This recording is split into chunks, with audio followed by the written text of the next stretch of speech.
Someone close to you is pretending, right now. Smiling at you, listening to you, acting like they care, while quietly studying your weaknesses. And you have no idea. You trust them. You open up. You tell them your plans, your fears, your next moves, not realizing you're feeding the very person who might use it against you. This is not paranoia. This is pattern. You call it friendship. You call it love. You call it loyalty. But in reality, in many cases, it's just a well-played role.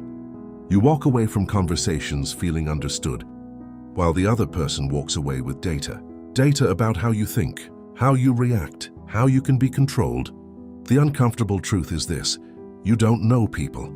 You know the version of them that was carefully designed for you. And the more intelligent they are, the more flawless that version becomes. You think time reveals character. Wrong. Time reveals nothing. Time trains people to lie better. Years don't create honesty. They create consistency in the performance, consistency in the mask, consistency in deception. Niccolo Machiavelli understood this centuries ago. He saw what most people are too naive to accept. Human beings are not naturally honest. They are naturally strategic. People don't show who they are. They show what benefits them. And that's exactly why you misjudge character. Because you watch people in safe moments, predictable moments, comfortable situations where everyone knows how to behave. But real character doesn't live there. It leaks in pressure, in tiny fractures, in microseconds where control slips and the truth escapes. You don't discover who someone is in betrayal. You discover it in the details no one pays attention to. A look that changes for half a second. A delay before a reaction. A subtle shift in tone that doesn't match the words. These are not accidents. These are leaks, cracks in the mask.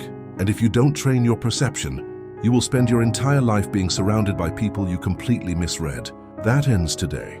From this moment on, you stop listening to what people say and start watching what they can't control. You're about to see what most people never notice. Patterns that once you detect, you can never unsee. There are 3 silent tests. Simple, fast, and brutally revealing. 3 situations where no one can maintain a mask for long. 3 moments where even the best actor fails. And once you understand this, you will never trust the same way again. You will never be caught off guard again. And most importantly, you will never be easily manipulated again. The first test is so simple that most people completely ignore it.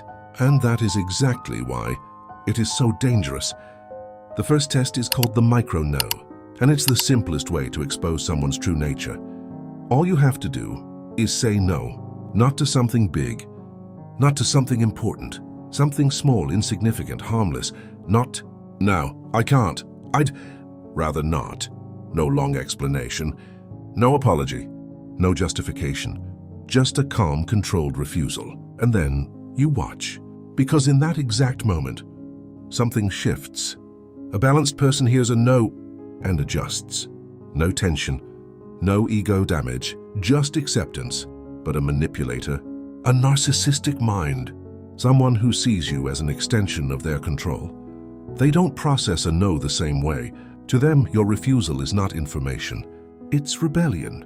In their mind, you're not an independent human being. You're a tool, a function, a resource. And tools don't say no. Tools obey. So when you break that expectation, even in the smallest way, their system glitches. And for a fraction of a second, the mask cracks. The smile freezes. The eyes harden. The energy drops. It's fast, almost invisible, but it's there. Paul Ekman identified this as a micro-expression, a split-second, emotional leak the brain cannot fully suppress. They might recover quickly. They might say it's fine or no problem. But you already saw it. That flash of irritation, that moment of coldness, that subtle shift that didn't match the words. And that's the truth. Because if someone reacts emotionally to a small boundary, imagine what happens when the boundary is real, when it actually costs them something. When you say no to something that matters, they won't accept it. They won't respect it. They will try to pressure you, guilt you, manipulate you, or punish you. The micro-no reveals something deeper. Their kindness was never real. It was conditional. It was a transaction. And the price was your obedience. The moment you stop complying, you stop being valuable to them. And that's when their true nature starts to surface. So here's what you do. You test it quietly, no drama, no confrontation. Pick someone you don't fully trust, someone who seems perfect, but feels slightly off. Wait for a small request, something irrelevant, and deny it, calmly, directly, without over-explaining. Then hold eye contact and observe. Confusion is normal. Disappointment is human. But offense, tension, a sudden cold atmosphere, that's not normal. That's exposure. That's the moment you realize you're not dealing with a friend. You're dealing with someone who needs control. And once you see that, you can't unsee it. Because people who can't tolerate a small no will never respect a big one. Now comes the second test, and this one is even more revealing because it exposes something people are far better at hiding: envy. This is the silent funeral, the moment where someone pretends to celebrate you while internally resenting you. Here's how it works. Instead of denying something, you elevate yourself.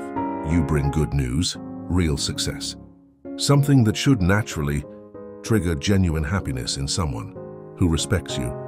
I did it. I won. Things are finally working. And then you don't listen to what they say. You watch, because words are cheap. Anyone can say, "I'm happy for you." Anyone can smile on command. But very few people can fake the micro-reactions that happen before the performance kicks in. Robert Greene warned that envy is one of the most dangerous human emotions precisely because it hides so well. It doesn't announce itself. It disguises itself as politeness, as support, as subtle distance. So you need to focus on the details. Is there a delay before they react? A fraction of a second where their face doesn't match the situation? Does the smile reach their eyes? Or does it stop at the mouth? Do they immediately shift the conversation back to themselves? That's great. Reminds me of when or worse, do they poison the compliment? Wow, you got it? That's surprising. You look good. Almost like before. These are not accidents. These are signals. This is what I call the silent funeral. Because while you're celebrating, something inside them is mourning. Mourning the fact that you moved forward. Mourning the fact that you're no longer at their level. Mourning the loss of control they once had over your position. And that's dangerous. Because someone who cannot genuinely celebrate your success will unconsciously try to balance the equation. They will downplay you, undermine you, or wait patiently for you to fall. And when you do, they will be the first to show up, not to lift you, but to make sure you stay down.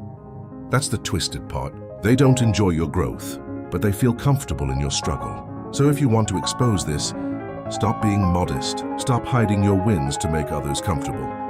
Share your success clearly, directly, without shrinking it, and then observe, not the words, the reaction. Because the truth is never in what people say when you win. It's in what they can't hide. And if you detect that emptiness, that hesitation, that subtle discomfort, you need to understand something immediately.